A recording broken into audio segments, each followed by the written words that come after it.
Hello everyone, this is Amrita corner. मैंने recently RRB PO में selection लिया है, स्केल 1 ऑफिसर, वेस्ट बंगाल से। ठीक है, तो मेरा वीडियोस में बहुत सारे कमेंट आए थे कि मैम इंग्लिश का स्ट्रेटजी बताओ। तो मैं इस वीडियो में वही बोलूँगी कि इंग्लिश को कैसे प्रिपेयर कर सकते हो बैंक एग्ज़ाम्स के लिए।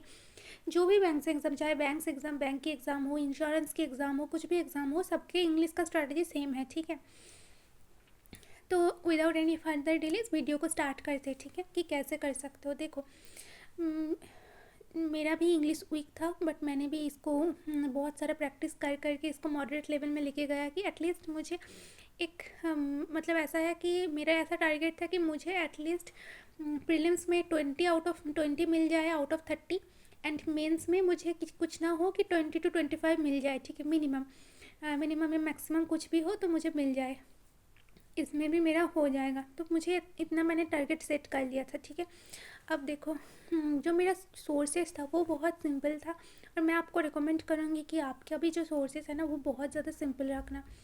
बहुत सारे टीचर्स को देखने का या बहुत ज़्यादा पीडीएफ प्रैक्टिस करने का, ये सब की कुछ ज़रूरत नहीं है। ओके, तो देखो, इंग्लिश का दो पार्ट होते हैं, एक होते हैं ग्रामेटिकल पोर्शन और एक होता है वोकेबुलरी एंड रीडिंग पोर्शन। ठीक है, वोकेबुलरी पोर्शन, सॉरी, जो ग्रामर पोर्शन है उसके लिए मुझे जो लगता है कि जो मैंने किया था वो था निमिषा मैम की 120 रूल्स ऑफ ग्रामर।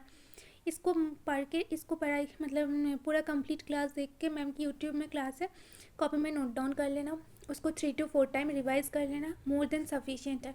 उससे ज़्यादा बैंक के एग्ज़ाम में ग्रामर कुछ नहीं आता है। ठीक है, अब देखो, बहुत सारे लोग बोलेंगे कि ग्रामर करने का ज़रूरत नहीं है, बट ओबियसली ग्रामर करने का भी ज़रूरत है, बिकॉज़ जिसका ग्रामर वीक है उसको ना तो एरर आएगा, ना वो क्लोज टेस्ट, ना फिलर्स, ना फ्रेज रिप्लेसमेंट, कुछ नहीं कर पाएगा। तो ओबियसली आपको 120 रूल्स ऑफ ग्रामर कर लेना चाहिए। ठीक है, एज सुन एज़ पॉसिबल। मैंने भी किया था, बट मेरा ग्रामर थोड़ा सा ठीक ठाक था, इसीलिए मैंने 76 to 78 रूल्स तक मैंने किया था। उसके बाद मैंने वीडियो को देख लिया था। ठीक है, और वीडियो देखने के बाद हमेशा नोट डाउन कर लेना, अपना नोट्स किसी को मत मतलब अपने पास नोट्स रखना कि खुद ही जो अपने हैंड राइटिंग नोट्स बना लिया करो। ठीक है, ये हो गया आपकी ग्रामर। और ग्रामर प्रैक्टिस के लिए जो मैम की जो क्वेश्चन सेट आते हैं वो यूट्यूब में बहुत सारे ऐसे ग्रामर की एरर्स की सेट्स है, वो कर लो, वो मोर देन सफिशिएंट है। ठीक है, मैंने भी इतना ही किया था। इसके बाद आते हैं वोकेबुलरी एंड रीडिंग पर, जो सबसे इम्पॉर्टेंट है बैंक एग्ज़ाम्स में। ठीक है, इसके लिए आपको क्या करने हैं, जो बेस्ट एक न्यूज़पेपर है वो है द हिंदू। बहुत सारे न्यूज़पेपर है, बट मुझे द हिंदू का ही लैंग्वेज सबसे ज़्यादा अच्छा लगा, क्योंकि इस तरह का ही लैंग्वेज कहीं ना कहीं बैंक एग्ज़ाम्स के मेंस में आते हैं। ठीक है, तो द हिंदू का जो लैंग्वेज है, अगर वो अभी थोड़ा थोड़ा करके पढ़ना स्टार्ट कर देते हो तो आपकी हो जाएगा। बहुत ज़्यादा कुछ टफ़ नहीं होते हैं, पहले टफ़ लगेगा, 1 मंथ 2 मंथ टफ़ लगेगा, उसके बाद इजी लगने लग जाएगा। ठीक है, तो द हिंदू से स्टार्ट कर सकते हो, या फिर अगर आपको लगे कि मुझे थोड़ा सा और इजी न्यूज़पेपर लेना है तो आप टाइम्स ऑफ इंडिया ले सकते हो। ओके, हाँ हाँ, टाइम्स ऑफ इंडिया ले सकते हो। अब एडिटोरियल में क्या करना है, जो कॉलम बेस्ड न्यूज़पेपर एडिटोरियल आते हैं, जो छोटे छोटे होते हैं साइज़ में इस तरह की, तो उसको करना है। ठीक है, अब वो कैसे करना है, इधर आप खुद से रीड करना स्टार्ट करो अगर आपसे रीडिंग आते हैं तो, या फिर आप निमिषा मैम की जो चैनल है यूट्यूब में, उसमें 7 बजे में एडिटोरियल क्लास होते हैं, या फिर YET बोल के एक चैनल है, योर इंग्लिश ट्यूटर में आमन बहल सर। ठीक है, इसमें एक चैनल है, तो इससे एडिटोरियल कर लो। एडिटोरियल जिस टीचर से करोगे उसी टीचर आपको क्लास से पहले आपको वोकेबुलरी करा देंगे। उस वोकेबुलरी को अपने नोट में कॉपी कर लेना, आई मीन नोट डाउन कर लेना डेली बेसिस पे। ठीक है, और उसको जो वीकेंड में उसको पढ़ते रहना। ठीक है, ऐसे अगर करते हो 3-4 मास, ठीक है, तो आपकी एक तरफ वोकेबुलरी भी स्ट्रांग हो जाएगा एंड आपकी रीडिंग भी स्ट्रांग हो जाएगा। बीच में गैप मत देना कि आज मुझे एडिटोरियल की क्लास कुछ समझ नहीं आ रहा, क्योंकि एडिटोरियल किसी को समझ नहीं आते हैं पहले पहले, बट बाद में समझ आते हैं। ठीक है, तो कंसिस्टेंट होके डेली रीडिंग करना बहुत इम्पॉर्टेंट है।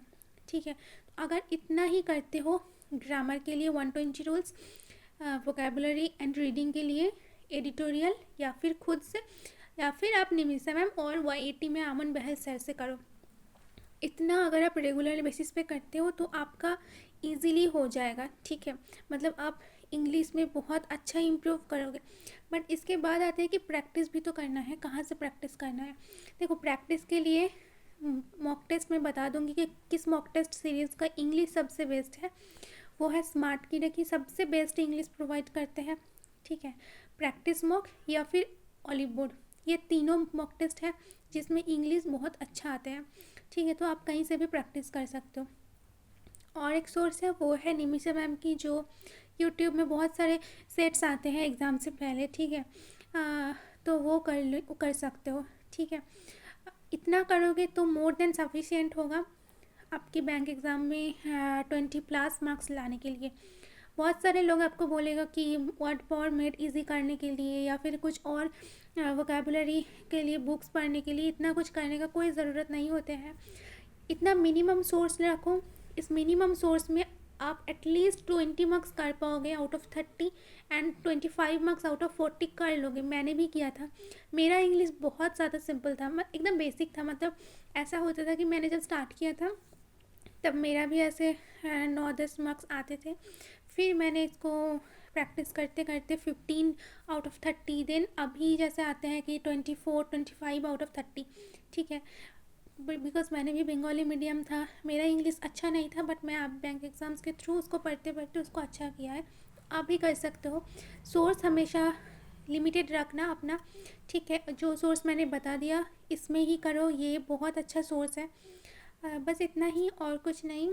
हाँ, और एक इम्पॉर्टेंट बात है कि स्ट्रैटेजी एग्ज़ाम में किस तरह से अटैम्प्ट करोगे। बहुत सारे लोग ऐसा होते हैं कि 30 आउट ऑफ 30 अटैम्प्ट कर देते हैं, जो मैं कभी नहीं करती थी, क्योंकि मुझे पता था कि मेरा इंग्लिश अच्छा नहीं है तो मेरा गलत होने का चांसेस बहुत है। इसीलिए मैंने हमेशा एक्यूरेसी मेंटेन करती थी। जो सबसे इम्पॉर्टेंट है वो है एक्यूरेसी। अगर आपके 20 क्वेश्चंस भी बनते हैं तो आप 20 क्वेश्चंस बनाओ, आराम से बनाओ, टाइम लेके बनाओ, बट एक्यूरेटली बनाओ, आपकी मार्क्स आ जाएगा 18 और 19 और 20। मेरे ऐसे आते थे। RRB क्लर्क मेंस में मैंने ऐसा किया था कि 24 क्वेश्चन अटैम्प्ट किया था आउट ऑफ 40 मेंस में, ठीक है। सिर्फ 24 क्वेश्चन अटैम्प्ट की थी, बट मेरा जो मार्क्स आया है वो 24 ही आया है। मतलब 100% एक्यूरेट मैंने किया था। तो अगर आप भी इस तरह से प्रैक्टिस करते हो और थोड़ा सा अपने एक्यूरेसी पे ध्यान देते हो तो आपका भी सिलेक्शन हो जाएगा, ओके। तो इतना ही, and thank you, take care. अगर आपको कुछ भी हेल्प चाहिए तो आप कमेंट में बताओ, मैं उसके ऊपर वीडियो बना दूँगी। Thank you, take care, bye bye.